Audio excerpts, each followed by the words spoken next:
Today, we're really digging into how auto repair is changing, as EVs become more common. That's right. It's a big shift. We've got a bunch of info for you. Industry reports, expert takes on how shops are adapting, the whole picture. Yeah, we looked at articles on the opportunities, the impact on independent shops, how they're gearing up for EVs and hybrids, and the specific services needed. And our goal here for you, the listener, is to really break down what's different about EV maintenance, what it means for repair shops, and what skills and tools are becoming essential.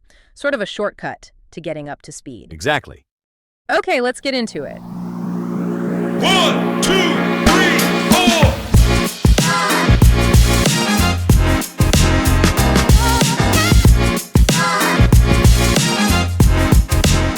Welcome to ShopTalk, the podcast where auto repair pros get real insights to grow smarter, run smoother, and boost profits.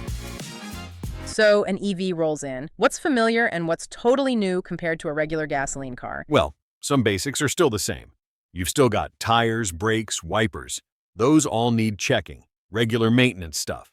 Right, tires meet road, brakes stop car. Got it. But why they need service can be different. Like tires might wear faster and brakes wear differently because of regenerative braking. Ah, okay. So the what is familiar, but maybe the why or how often changes. What about the big stuff? Under the hood or frunk? No engine oil, right? Correct. No oil changes for the main powertrain. Instead, you have these pretty sophisticated liquid cooling systems. Cooling systems? For what? For the battery pack? Yeah, primarily, but also the power electronics, the electric motor itself. Keeping those cool is critical, and checking those coolant levels. Okay. Making sure the condition is right. That's key. Plus, different EVs often need very specific types of coolant. You really need the service manual. So coolant checks are kind of the new oil change in a way. You can sort of think of it like that, yeah. It's a crucial Yeah. fluid check. Now, I read something about tires, that they wear out faster on EVs. Is that right? Yeah, that's actually a really key point. EVs are generally heavier than similar gasoline cars. Because of the battery. Exactly. That lead battery pack adds a lot of Hmm. weight. And data from ePICS from their One-Link network suggests EV tires get replaced on average about 6,300 miles sooner. Wow, 6,300 miles. That's quite a bit. It is. So showing a customer the tread depth, explaining that extra weight factor, it helps them understand why they might need new tires sooner than they expect. Makes sense. Okay, what about brakes? We hear all about regenerative braking. Does that mean brake jobs are basically gone? Not quite gone, no. Regen braking definitely does a lot of the slowing down, so the brake pads themselves wear much, much slower. Which sounds like a good thing. Yeah. It is for pad life, but there's a pivotal downside. Because the pads last so long, the metal backing plates and other hardware are exposed to the elements salt, moisture for longer periods without being worn away. Ah, so they might rust out before they wear out. Precisely. You can get corrosion issues on the backing plates or calipers, so inspections are still vital. You're looking for rust and smooth operation, not just pad thickness. Okay, less friction wear, more potential rust. Interesting trade-off. Now, something that surprised me. The 12-volt battery. I figured EVs just ran on the giant battery pack. Yeah, that's a common thought, but nope. The 12-volt is still essential. It powers all the regular car stuff, lights, wipers, infotainment, door locks, and critically, it actually powers up the main high-voltage battery system. It wakes everything up. So it's still doing a key job. Absolutely. And just like in a gas car, it needs regular testing. Shops need testers that can handle the types often used in EVs, like AGM or EFB batteries, and it needs charging and eventually replacement. Same old almost. Pretty much. But always check the service info first. There are specific safety steps for disconnecting and replacing them on EVs, because of the nearby high-voltage systems. Right. Safety first. Okay, so maintenance is definitely evolving. How's this hitting the independent shops? Are they feeling the pressure? It's a developing picture. New EV sales are still fairly low overall in North America, less than 4%, but it varies a lot by location. Where are they most popular? Places like California, Florida, Texas, Washington, they have the highest numbers right now. But Right. the trend everywhere is up. So most shops are still busy with gas cars for now. Oh, absolutely. ICE vehicles will be their main business, the bread and butter for a good while yet. But, ignoring EVs isn't really an option long term. Preparation is key. Is there a way for them to ease into it, like a stepping stone? Yes, and that seems to be hybrid vehicles. Working on hybrids gives technicians experience with a lot of the core EV tech. Like what? Things like battery packs, high-voltage safety procedures, electric motors, regenerative braking systems, even doing software updates, it's all relevant. Are shops actually doing much hybrid work now? Yeah, quite a lot. One survey found 75% of independent shops are already servicing hybrids, and that number is climbing. It's a really practical way to build skills. Okay, that's good. But are they investing in the specific training and tools needed for hybrids and eventually full EVs? That's where there's a bit of a gap. The same study showed that while lots are doing the work, only about 30% had actually invested in specific training. Only 30%. And even fewer, around 27%, had bought the specialized tools or equipment needed. Even though, interestingly, over 3/4 of them expect EVs and hybrids to impact their business in the next 5 to 10 years. So they see it coming, but maybe aren't quite ready yet? That sounds like a potential bottleneck. It could be. Shops that get ahead on training and tools now could definitely have an edge later on. What's driving this expected increase in EVs anyway? Why are we so sure more are coming? It's a few things converging. More models are coming out all the time. More choice for buyers. The charging network is slowly getting better, more reliable. And the Okay. big one is cost. Projections suggest that by around 2030, maybe sooner, battery costs could fall enough to make EVs actually price competitive with gas cars up front. The sticker price parity. Exactly. Combine that with stricter emissions rules for gas engines, and suddenly the reasons to buy electric start looking much stronger for more people.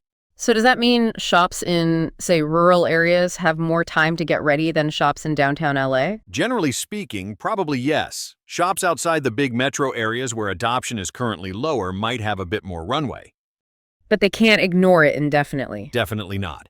They need to watch their local market, see how many EVs are being registered nearby, because while EVs might need less frequent routine maintenance, fewer moving parts, region braking, it doesn't mean no service. The type of service just changes. Right. Fewer oil changes, maybe. But what's the upside for shops that do tool up and train up for EVs early? Well, while you might lose some routine stuff, some EV repairs could actually be more complex and, frankly, more profitable. Think about heavy-duty suspension components needed for that battery weight. Tires, shocks, they might wear out faster due to the weight and the instant torque. Those can be significant repairs. And then there are the sophisticated electronic components. Replacing those often requires specialized diagnostics and can command higher labor rates. Plus, all the other stuff still breaks, right? Like seat motors, window regulators, charging port doors that get stuck, climate control issues, switches, infotainment glitches. All that still needs fixing, same as on any car. Good point. So the work shifts, but it doesn't disappear. Skilled techs are still needed. Absolutely. It's a different mix, maybe fewer visits overall, but potentially higher value repairs when they do come in. So if I'm a shop owner thinking about the future, why even start? Like we said, hybrids are the logical first step. Get comfortable with high voltage systems there. After that, it's really about boosting tech skills. What specific skills? High-level diagnostics, definitely. Software updates are huge in EVs. Battery system troubleshooting, that's critical. High-voltage safety protocols, non-negotiable. Understanding ADS systems, infotainment.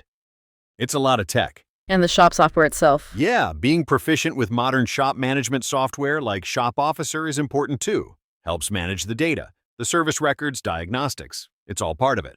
What about the physical tools? Big investment needed there. Yes, specialized diagnostic equipment is pretty much a must. You need scanners that can talk to various EV systems from different manufacturers. Yeah, and maybe even multiple systems. Multiple scanners. Potentially, yeah. And tools that can handle predictive maintenance data. Some shops are also smartly looking at hiring grads from tech schools who already have EV or hybrid training. Bring in that digitally native talent. So train your current team, maybe hire some new folks, and definitely upgrade the diagnostic gear. Any other strategies? Marketing. Tell people you're ready for EVs.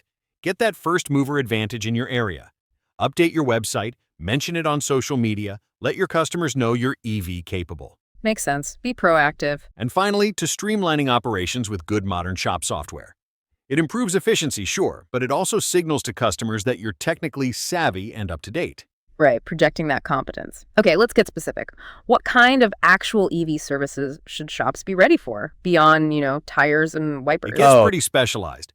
Things like module balance. Module balancing. What's What's that? that? Inside the main battery pack, you have multiple modules.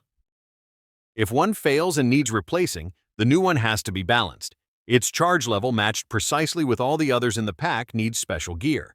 Okay, delicate work. What else? Pack discharge. This is a big safety thing. You need equipment to safely drain the energy from the high-voltage battery pack before doing certain repairs, especially after a collision or for towing or battery servicing. Right. Can't have that energy leaking out. Makes sense. Then there's pack service verification. After you've worked on the high-volt system, you need to test thoroughly to make sure everything is safe and working correctly before it goes back to the customer. Some of that's OEM-specific, but tools are emerging for independent shops. Verifying safety. Crucial. Anything else? Maybe hybrid rescue charging. If a hybrid's main battery goes completely flat, roadside assistance often can't help. A shop with the right gear could offer that service. Ah, another potential niche. And pack charging itself, charging a battery pack outside the vehicle. If a pack is removed for service, it doesn't have the car's charge port, so you need other ways to charge it properly. Charging a battery on the bench, essentially? That's different. It is, and safe storage too. If you keep spare battery modules, they need to be stored correctly at the right charge level to prevent them degrading. Wow, quite a list. And that's alongside the more routine EV stuff. Diagnostics for all systems, coolant and brake fluid changes, tire service, often special EV tires needed, and maybe less frequent but still necessary, brake and suspension work. So it's definitely a whole new ball game in many ways. Are shops actually seeing this demand pick up now? What's the current vibe? The numbers really show it. Recent reports say something like 93% of shops has seen an increase in full EV service in the last 2 years. 93%. That's huge. And almost the same, 92% for hybrid service. So the cars are definitely showing up. Are shops responding? Marketing themselves? They're starting to. About 57% are now actively marketing EV and hybrid services, and we're seeing investment pick up. 43% have put money into specialized tools, 42% into training. Still seems a bit behind the curve if 93% are seeing the work, but okay, it's moving. It is. And interestingly, a lot of shops, nearly 60%, are relying heavily on their parts suppliers for information and guidance on all this EV and hybrid stuff. So the suppliers are playing a key role in educating the shops too. Okay, so the shift is happening, shops are starting to adapt, customers are bringing the cars in. It's definitely not business as usual. Not at all. It's a major evolution. EV maintenance? It brings new challenges, sure, but also real opportunities for shops that adapt. You know, some traditional skills still matter, but you absolutely need that deep understanding of high-voltage systems, batteries, advanced diagnostics now. So investment is key. Absolutely. Investing in training, getting the right equipment, modernizing how the shop runs, that's going to be crucial for repair shops to really succeed as we move into this more electric future. Really fascinating stuff. So for you, the learner, listening in as you think about this big shift to electric cars, what part of this changing service world surprised you the most? Or maybe what's the biggest question you still have about where car maintenance and tech are heading? Definitely a lot to think about. Thanks for joining us on this deep dive into the electrifying world of auto repair. And thank you for tuning in to Shop Talk by ShopOfficer. If you found this helpful, share it with a fellow mechanic or shop owner and follow for more real-world advice. Want to take your shop digital? Visit shopofficer.com to get started for free. Until next time, keep wrenching smarter. 1, 2,